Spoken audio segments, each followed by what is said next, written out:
चला मित्रांनो, आता आपल्या बरोबर आहे साताऱ्याचा अद्या. आपण त्यांचे यूट्यूब चॅनल बघितलं आणि फेमस म्हणजे बैलगाड्या क्षेत्रामधनं त्यांनी पत्र लिहिली आहेत. हो. तर अद्या, आज कसं वाटतं मुंबईला येऊन? मुंबईचं काय, मुंबईला मी येतच असतो कायम, कारण तुमच्या माणसांचं प्रेम चांगलं आहे. शेवट लोकांचे सगळे मित्र असतात आपले. आता आमचे घाटावरचे मित्रमंडळी पण येत असतात बैल घेऊन, मग त्याच्यामुळे येतो आपण पण. आणि तुझं जे कॉन्टेंट आहे, आपण पत्र लिहितो तर ते भावनिक असतं, सगळं काही त्याच्यामध्ये टाकायचं असतं. तर ती आयडिया कुठून सुचली? आयडिया म्हणजे असं सहजच का, म्हणजे आपण सहजच केलेलं पहिल्यांदा. एवढं काय म्हणजे डोक्यात नव्हतं की, आणि असं म्हणजे खरं का नाही, स्वप्नात पण विचार केला नव्हता की ही आयडिया किंवा हे कंटेंट आपला एवढा व्हायरल जाईल आणि लोक आपल्याला एवढं प्रेम देतील. पण पहिल्यापासून माझ्या डोक्यात एकच होतं की मुलाखत सगळीच करतात किंवा माहिती बैलांची देणं असेल किंवा आता सगळ्यांचीच बैल आहेत बघा, युट्यूबर लोकांची सुद्धा बैल आहेत. पण आपले गाडा मालक एक असून पण आपण वेगळं काहीतरी केलं पाहिजे असं डोक्यात होतं. मग मी रात्रीच्या 2 वाजता गौतम यांचं पत्र लिहिलेलं. फक्त अर्धा तास लिहायला वेळ दिलेला ना, अर्धा तास रेकॉर्डिंगला, आणि रात्रीच्या 2 वाजताच अपलोड केलेलं ते पत्र सगळ्यात पहिल्यांदा व्हायरल झालं. मग तिथनं मग असं वाटलं की आपण हा कंटेंट कंटिन्यू ठेवूया आणि याला प्रतिसाद पण प्रेक्षकांचा चांगला आहे. की आतापर्यंत किती पत्र म्हणजे लिहून झालेत? आता तशी पेंडिंग बघा 10 पत्र पेंडिंग आहे, तो लिहून ठेवलेली, ज्याला रेकॉर्डिंग किंवा तो एक असा टाइम नाही मला वाटला की बाबा त्या टायमिंगला टाकावं.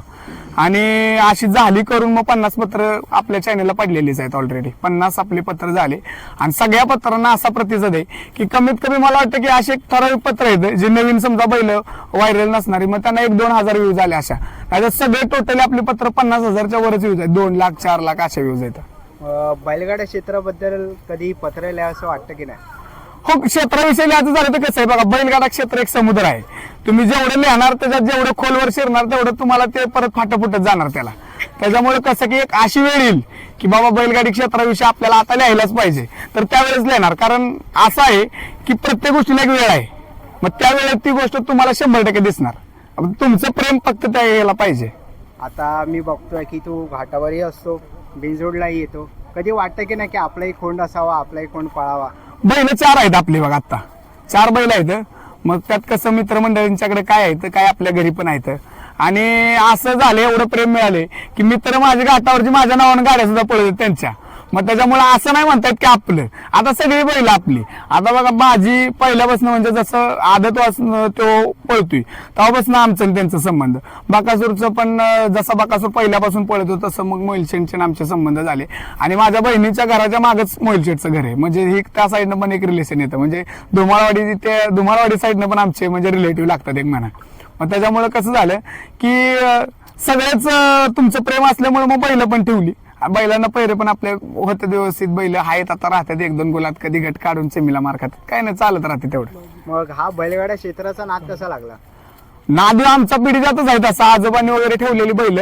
परत नंतर मग आजोबांच्या नंतर आमच्या आजोबांनी सगळ्या मुलीच, आम्हाला मामा वगैरे नाही, चुलत मामा. मग त्याच्यानंतर नाद बंद झाला आणि आमची सगळी बाकीची सगळी शिकली, कोण कुठे कामाला गेले, काय झालं. मग आजोबांचं म्हणजे मरताना एक वचन होतं, असं त्यांनी सांगितलेलं की बाबा आपल्या घरी पण बैल असावी, बैल शर्यतीच्या राहू द्या पण आवताची तरी बैल ठेवा. मग त्याच्यामुळे मग बैल ठेवायचं असं ठरलं. मग पहिल्यांदा वासरू एक घेतलं आपण, ते वासरू चांगलं पळालं. नंतर 1-2 बैल घेतली, मग ती पण पळत राहिली. मग आता एक आदत 1-2 आहे, तर दुसरा एक आहे. आणि आपण एक पंजाबवरून आता बैल उतरवलाय. पनवेलचे एक आमचे मित्र आहेत, त्यांच्याकडून आम्ही, आणि आसिफ भैया म्हणून आहेत काल्याचे, माझे बैल त्यांच्याकडे असतात. मग ते आम्ही सगळ्यांनी मिळून एक मैत्रीत आता आम्ही पंजाबवरून एक बैल आणलाय, लवकरच मैदानात दिसेल तुम्हाला. आणि आता आपलं बैलगाडा क्षेत्र आहे तसं आपलं यूट्यूब चॅनल म्हणजे यूट्यूबर्स लोक आहेत, आपले यूट्यूबर्स मित्र आहेत जी अड्ड्यात असतात, घाटावर असतात, बिनजोडला वगैरे अनेक जी बैल असतात त्यांना उजेडात आणतात. तर यूट्यूबर मित्रमंडळीबद्दल काय म्हणणं आहे तुझं? बघा सगळे भाऊबंद म्हणजे माझे चांगलेच आहेत, त्या सगळ्यांना त्यांच्या पुढील वाटचालीसाठी सदिच्छाच आहेत माझ्याकडनं.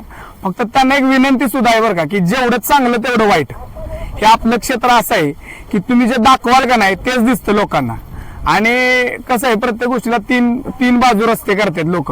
तुम्ही चांगलं दाखवलं का नाही की त्याला मग अनेक पाटे फुटतात. मग ते चांगलं पेरलं की चांगलं उगवणार. तुम्ही कुठे कुठे पेरत गेला की ते दिसताना पण बेकार दिसतं आणि उगवताना पण बेकारच उगवतं.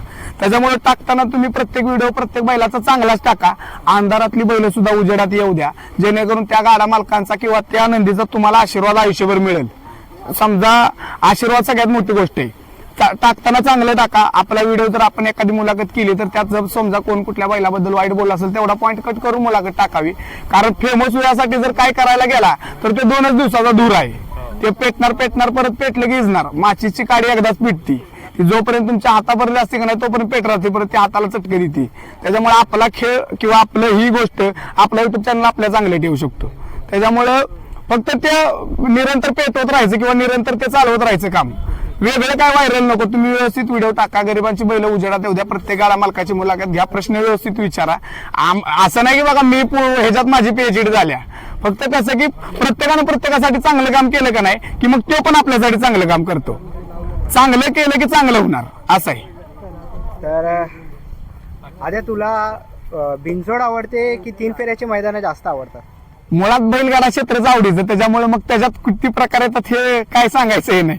क्षेत्र आपलं आणि बैलगाडा क्षेत्र हे रक्तातलं क्षेत्र राहिलं. आज तुम्हाला आजची गोष्ट सांगतो. आज मी कामावर 600 रुपये देऊन माझ्या बदली माणूस ठेवून आलोय. म्हणजे असं आहे की खेळ आहे, बैल आल्यात, मग मी चालत तुम्हाला सांगू जवळजवळ 4 किलोमीटर आम्ही माझे सगळे मित्रमंडळी आम्ही चालत आलो. आम्हाला मैदान माहित नाही, मी पहिल्यांदाच आलो या मैदानाला खिडकालीला. आणि मग कसं राहतं की एकदा झालं चालू की ते थांबत नाही. त्याच्यामुळे मग क्षेत्र कुठलंही असू द्या ते आवडीच बनवायचं. आणि बैलगाडा क्षेत्रात बरेच आहेत. आता शंकरपट आहे, सेकंदाचा घाट आहे, सगळ्यात आपण ऍक्टिव्ह राहायचं. बैलगाडा शर्यत हीच आवडीची आहे, त्याच्यामुळे मग काही बिनजोड तर आमची असणारच की आवडीची. शेवटचा प्रश्न, आद्याचा सगळ्यात आवडता बैल किंवा बैलजोडी कोणती आहे? आता हे लय अवघड विचारलं तुम्ही, पण उत्तर द्यावंच असं वाटतं. तसं तर म्हणायला गेलं तर बघा, महाराष्ट्रातला प्रत्येक बैल हा माझ्या आवडीचा. कुण्या एकाचं नाव घेतलं की कसं होतं, संबंध आमचे घरचेच लागले सगळ्याच बैलांचे, त्याच्यामुळे कुण्या एकाचं नाव घेता येणार नाही. पण असं मी बघत आलो, अशा जर गाड्या जर आता जर तुम्ही म्हणला ना, म्हणजे ठराविक गाड्या अशा पळतात. आता बकासूर माणिकराव एक चांगली गाडी पळती बघा. बकासूर आमचा साताराचा बलमा एक गाडी चांगली पळती. बकासूर सोन्या फार सुंदर गाडी पळाली. ती गाडी म्हणजे सोन्याच्या तोला मोलात बकासूर किंवा बकासूरच्या तोला मोलात ती गाडी 1 नंबर पळाली गाडी. आणि लखन देवाची गाडी चांगली पळती बघा. ती गाडी छत्रपती संभाजीनगर एक्सप्रेस ती गाडी त्यांची चांगली पळाली. ती गाडी समोर बघितली आपण पळताना. त्याच्यानंतर बरं आता बघा बाजीची आणि समीर भैयाच्या माणिकरावची ती एक गाडी फार सुंदर पळती गाडी. म्हणजे दोन्ही बैल एकाच पल्ल्याची लागली आणि दोन्ही बैलांची उडी एकसारखी लागली आणि एका क्षेत्रातली बैल लागली, त्याच्यामुळे पळ पण चांगला, ती गाडी गावत नाही कुणाला. अशा बऱ्याच गाड्या आहेत. सांगताना कसं होतं की मला नावं पण तुम्हाला सांगता येणार नाहीत कदाचित. अशा गाड्या फार सुंदर सुंदर गाठाव गाड्या पळतात. तुम्हाला सांगतो एक गाडी पळती बघा, कन्हैयाची आणि बालमाची. बालमा 40 सोनू मोनू कुसूर आणि कन्हैया एक आहे तुमचा ह्याचा कान्हे मावळचा कन्हैया. ती एक गाडी फार सुंदर पळती बघा. तो बैल खाली मान घालून पळतो बालमा, त्याचा पळच एक वेगळा आहे. बैल खाली मान घालून निकालापर्यंत खालीच मान घालून बैल पळतो तो एक बैल. ती एक गाडी छान पळती. म्हणजे अशी बरेच बैल आहेत, सगळ्यांची नावं सांगता येणार नाही. तसं म्हणायला गेलं तर बघा आता मथुर लखन पण ती पण गाडी छान पळाली. म्हणजे मथुर लखन ती गाडी आपल्याला असं वाटत होतं ते जर फायनल झालं तर ती गाडी 1 नंबर केला असं प्रेक्षकांना वाटत होतं. अशा बऱ्याच गाड्या आहेत, सगळ्यांची नावं सांगता येणार नाहीत. आणि शेवटचा अजून एक प्रश्न आहे की आता जे बैलगाडा क्षेत्रामध्ये नवीन बैला घेतात आहे किंवा बैलगाडा क्षेत्रामध्ये आपले प्रेक्षक आहेत, त्यांना तू काय सांगशील? प्रेक्षकांना एवढीच विनंती आहे की तुमच्यामुळं म्हणजे कुठं मैदानाला वेगळं वळण लागून देऊ नका. आपण मैदान बघायला येतो तर बघायचीच भूमिका घ्यायची. तिथं उगाच आपण कशाला मालक व्हायला जायचं. म्हणजे कसं होतं, करणारा एक असतो आणि भरणारा एक असतो असं होतं. एखाद्याने समजा एखाद्याने बैल हुसकवला, पलीकडे माणसं बघणारे शांत उभे असतात, त्यांच्या अंगावर गाडी गेली, कुणाला काय दुखापत झाली. प्रेक्षकांना विनंती कशी की तुम्ही बैलांना सहकार्य करून लांबनच मैदान बघायचं. काय तुम्ही तिथं गेला नाही तर काय बैल कमी पळतो किंवा तुम्ही पुढे असला आणि तुम्ही वराला म्हणजे तुमच्या आवाजावर बैल पळतो असं काही नाही. एवढा कोणच कुठलाच बैल असा नाही, कुठलाच असा प्रेक्षक नाही की मी वराडलं म्हणून बैल वाढला, असं काही नसतं. व्हिडिओ व्हायरल होणाऱ्या जागा होत्यात, पण कसं होतं की तुम्हाला उगाच दुखापत नको कुठं. बैलांना सहकार्य करून तुम्ही राहा, लांबनं मैदानं बघायची. प्रत्येक बैलांचे फॅन असतात प्रेक्षक, कुणी कुणाला वाईट कमेंट करू नका. सगळेच महादेवाचे निंदी चांगले पाहतात. कसं चढ उतार होतो, शहरात सवाशेर तयार होतो. त्याच्यामुळे कसं होतं की आपण नाचून उगाच त्याच्या विरोधात त्याला उभं करायचं, ह्याला काही मजा नाही.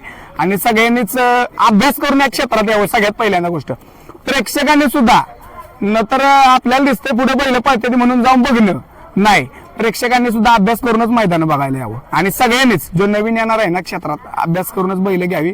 पाळानो घरं जळली काही लोकांच्या, आता आम्ही बघत आलो हे सगळं. आम्ही म्हणजे कसं, आम्हाला सगळे तुमची साथ आहे, मित्रांची साथ आहे म्हणून आपण नाद करतोय. नाद काय चांगला नाही म्हणजे असं म्हणायला गेलं तर. अभ्यास करून जो आला ना त्याचा खेळ 100% होणार, तो गुलालात पण राहणार. अभ्यास करा, नंतर उगाच नुसतं माझ्या जोडीदाराचा आहे आणि त्याला मी बैल द्यायचा म्हणून पळवणार, त्याला मजा नाही. अभ्यास करून उतारात खेळ चांगला आहे मित्रांनो. तर धन्यवाद तुझा अमूल्य वेळ दिल्याबद्दल, आणि तुझ्या चॅनललाही माझ्या चॅनलकडून खूप साऱ्या शुभेच्छा. असं तुझं चॅनल आणि भरभराट होत राहू. थँक्यू. आभार आहे.